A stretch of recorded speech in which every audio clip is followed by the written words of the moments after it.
Então, pessoal, estamos aqui com mais um programa do Corridoteca, dessa vez falando de uma prova que tem uma relação direta com a literatura.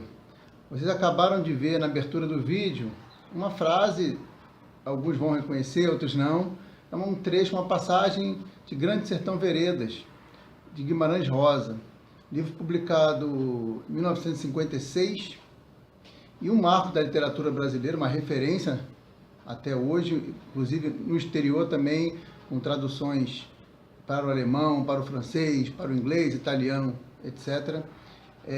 Está sendo feita uma tradução nova para o alemão, a tradução antiga do Kurt Meyer Clason, e agora o Bertold Zieres está fazendo uma nova tradução. Daí vocês veem a importância desse livro. E esse livro, para quem não conhece, ele tem uma estrutura bastante peculiar. Ele é narrado pelo Jagunço Riobaldo, num diálogo que ele tem com uma pessoa letrada, digamos assim. E nós não temos nenhuma fala desse interlocutor do Riobaldo. O livro inteiro, mais de 500 páginas, pode alcançar 600 páginas, depende da edição, obviamente. O livro inteiro é a fala do Riobaldo para essa pessoa letrada. E muito mais sobre a ultramaratona eu vou falar hoje, mas vocês verão qual a relação direta que essa ultramaratona, sobre a qual eu vou falar, tem com o Grande Sertão Veredas, de João Guimarães Rosa. O livro se passa no sertão brasileiro, temos a ideia de que seja entre Minas e Bahia. Alguns lugares estão referidos, alguns lugares reais, outros são lugares fictícios, ou pelo menos não tem uma referência real, na realidade. E esse ambiente do sertão, que não é um exclusivo na obra de Guimarães Rosa, pode ser encontrado, por exemplo, em Graciliano Ramos, Vidas Secas, pode ser encontrado João Cabral de Melo Neto, pode ser encontrado em tantos outros autores, principalmente dos chamados regionalistas, que é uma fase da literatura brasileira. Esse sertão, ele tem uma relação com a corrida, ou pelo menos a corrida tem uma relação com o sertão, melhor dizendo, sobretudo a ultramaratona, porque é um lugar bastante atípico, bastante difícil para se preparar, se fazer, se organizar uma corrida. Então, há um interesse, que se nota que é um interesse que vem crescendo, das ultramaratonas com o sertão. Temos aqui alguns exemplos, a Canyons Ultramarathon Extreme, no sertão de Alagoas, sobre ela eu falarei no próximo programa. Temos a Desafio 300, que não é propriamente no sertão, mas tem o seu caminho na cidade mineira, no interior mineiro também, e o caminho da Estrada Real, que tem uma dificuldade semelhante, alguns traços semelhantes, pelo menos, na dificuldade para a corrida e para a corrida no sertão. E temos essa corrida sobre a qual eu vou falar hoje, sobre a qual eu falo hoje, que é a Caminhos de Rosa, cujo título já entrega toda a sua relação com Guimarães Rosa.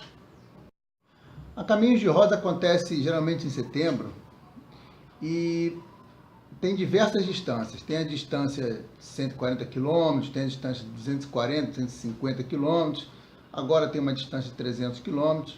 Tem também a modalidade mountain bike, o atleta também pode fazer nessa modalidade.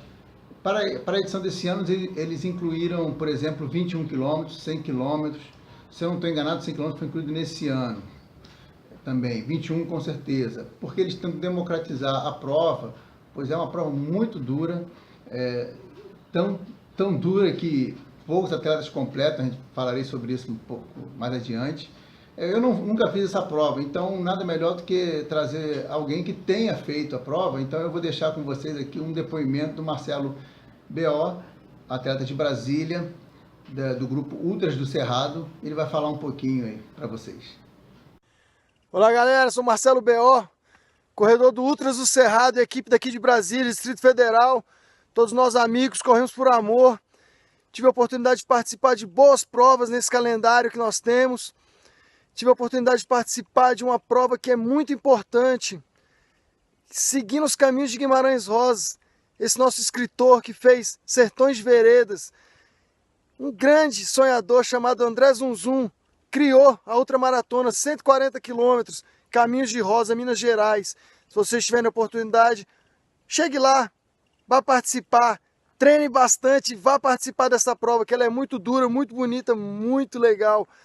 Caminhos de Rosa, seguindo os passos de Guimarães Rosa, Sertões de Veredas, uma ótima oportunidade, essa eu recomendo. Fiz por 2 vezes, nenhuma das 2 eu completei, a prova é muito dura, mas é muito legal, vale a pena tentar, vale a pena experimentar.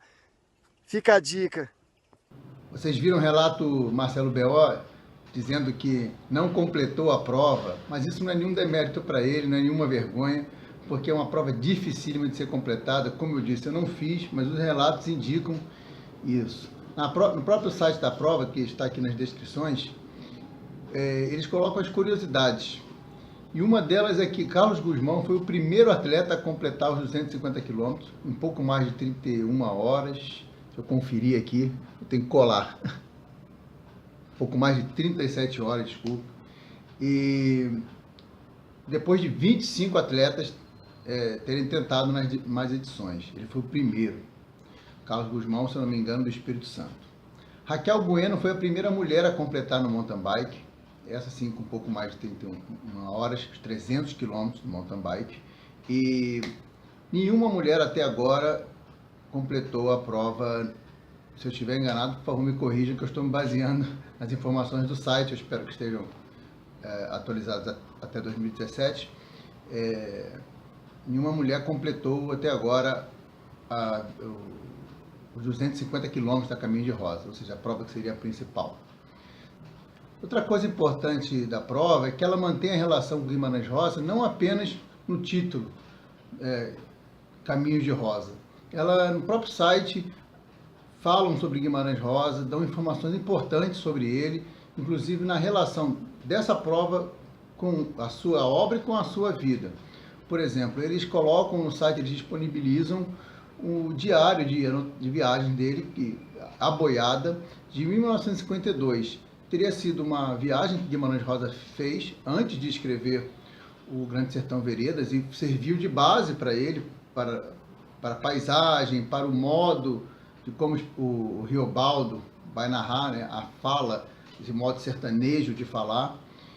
E é mais ou menos o percurso da prova, ou pelo menos alguns trechos coincidem, porque foram 250 quilômetros que Guimarães Rosa fez em 10 dias de viagem.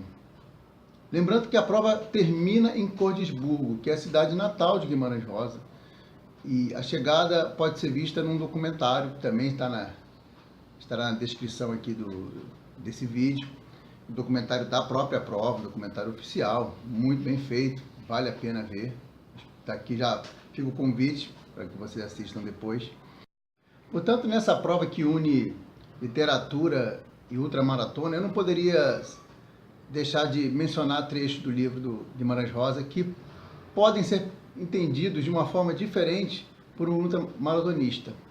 É certo que crítica literária, teoria literária pensarão diversos vieses sobre essas 2 passagens que eu vou mencionar. Uma delas já foi a passagem de abertura do vídeo, desculpe. Mas um ultramaratonista talvez pense coisas diferentes e não menos importantes ao ler esses 2 trechos. Portanto, até essa relação com a obra é uma relação humana. Pela sua experiência, a de estar numa ultramaratona, e pela experiência de leitura. Pode se cruzar, poderíamos aqui ficar falando horas e horas sobre isso. Eu vou deixar apenas uma pequena leitura dos 2 trechos. E tenho certeza que o ultramaratonista vai pensar muita coisa, vai passar muito tempo pensando sobre essas 2 passagens. A primeira delas, as 2 passagens do Grande Sertão Veredas, obviamente.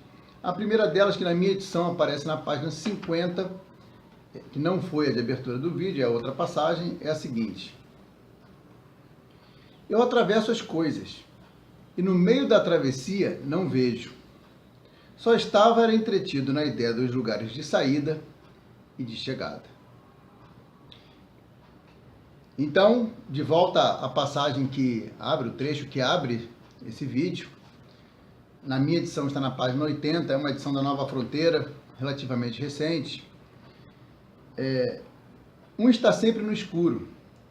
Só no último derradeiro é que clareiam a sala.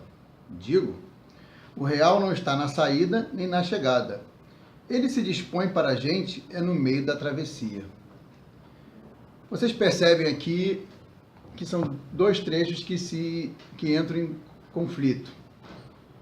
Num deles estamos dizendo que estávamos preocupados apenas com o lugar de saída e chegada e não prestávamos atenção na travessia. No outro, há uma inversão. É na travessia, é naquele momento entre saída e chegada em que se revelaria o real. Para o ultramaratonista é um prato cheio de reflexão. Eu deixo para vocês então pensarem sobre isso, refletirem sobre isso durante os treinos, em casa, na leitura do Grande Sertão Veredas, ou até mesmo durante uma prova, porque não vai faltar tempo para isso. Então, é isso aqui, terminando mais um programa do Corridoteca. Bons treinos, boas leituras, boas reflexões, boas provas.